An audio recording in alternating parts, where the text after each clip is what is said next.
Pancreas. अच्छा, pancreas जो है वो बेसिकली इतनी डिटेल में करने की ज़रूरत नहीं है। आप उसको रीड आउट तो करेंगे फर्स्ट एड से, पेनक्रियाटिस भी पढ़ेंगे, पेनक्रियाटिक कार्सिनोमा भी पढ़ेंगे और बाकी चीज़ें भी पढ़ेंगे। लेकिन एमसीक्यूज़ जो पूछे गए हैं वो यही हैं। ज़्यादातर एमसीक्यूज़ कवर हो गए हैं जो मैंने आपको हार्मोन्स का लेक्चर दिया उसमें। और उसके अलावा जो एक पेनक्रियाटिक कार्सिनोमा और पेनक्रियाटाइटिस है, ये अगर आपको ऊपर ऊपर से आता है तो फिर भी आपका काम चल जाएगा। पहले चलते हैं पेनक्रियाज की तरफ कि पहले जो है पेनक्रियाटिक सिक्रीशंस में होता क्या है।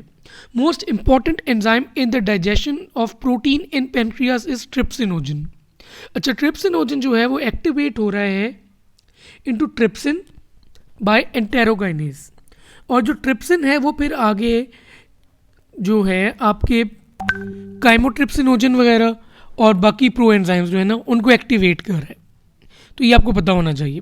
सोमैटोस्टैटिन डिक्रीजेस पेनक्रियाटिक सिक्रीशंस, ये मैं आपको बता चुका हूँ। Enterokinase is not present in pancreatic secretions.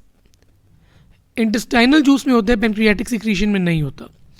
Proteolytic pancreatic enzyme that activated by enterokinase, ये वही वाली बात है, ट्रिप्सिनोजन की बात हो रही है।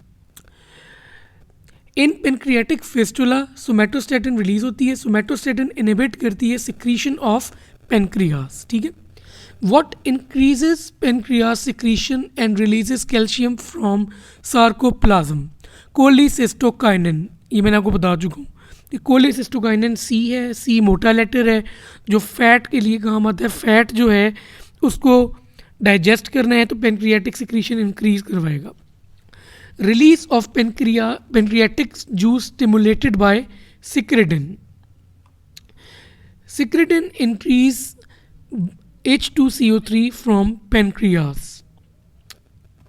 अल्कलाइन एनवायरनमेंट प्रोवाइड कर रहा है।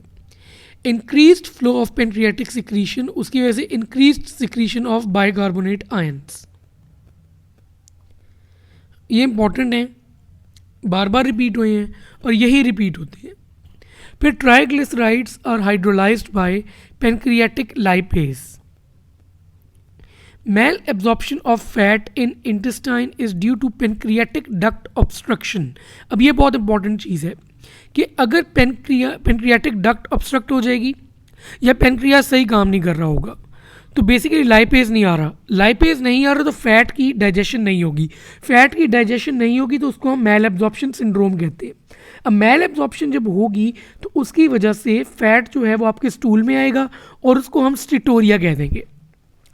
और साथ ही साथ क्योंकि फैट डाइजेस्ट नहीं हो एब्जॉर्ब नहीं हो रहा, डाइजेस्ट नहीं हो रहा, उसकी वजह से जो फैट सॉल्युबल वाइटामिन हैं जिसमें vitamin A, vitamin D, vitamin E और वाइटामिन के, ए डी ई के, ये चारों की डेफिशिएंसी हो जाएगी। तो ये देखें आगे वही है, क्रॉनिक पेनक्रियाटाइटिस है, स्टिटोरिया होगा, लाइपेज क्योंकि नहीं है। मोस्ट सिवियर स्टिटोरिया होगा जब पेनक्रियाज की रिसेक्शन हो जाएगी। और raised in pancreatic disease is lipase, क्योंकि जब पेनक्रियाज का कोई इशू होगा तो आपको पता है कि लाइपेज और अमाइलेज ये दोनों रेज होते हैं, लेकिन ज़्यादा स्पेसिफिक आपके लिए लाइपेज है।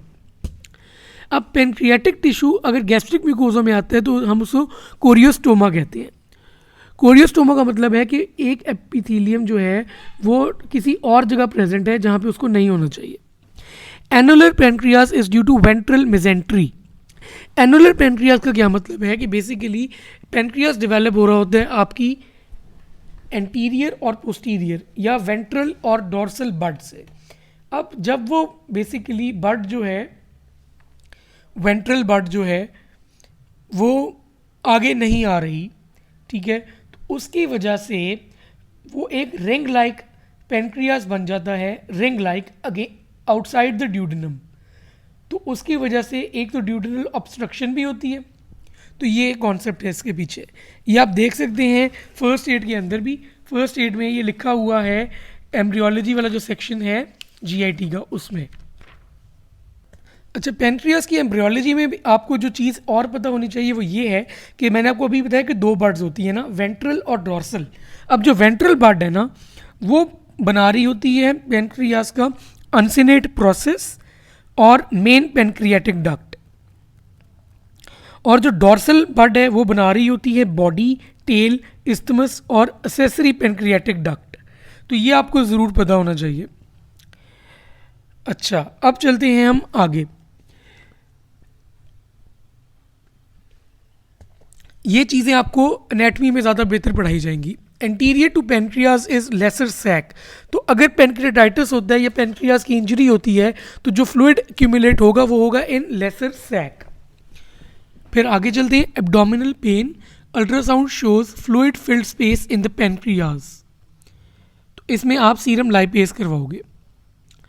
Superior mesenteric artery is anterior to the head of pancreas, ठीक है। और splenic vein posterior to body of pancreas. और स्प्लेनेक्टमी जब आप करते हैं तो वेसल्स होती हैं इन स्प्लिनोरीनल लिगामेंट, जिसको आपने लाइगेट करना होता है स्प्लिनोरीनल लिगामेंट में। अब सीए हेड ऑफ पेनक्रियाज हुआ तो ऑब्स्ट्रक्ट क्या होगी?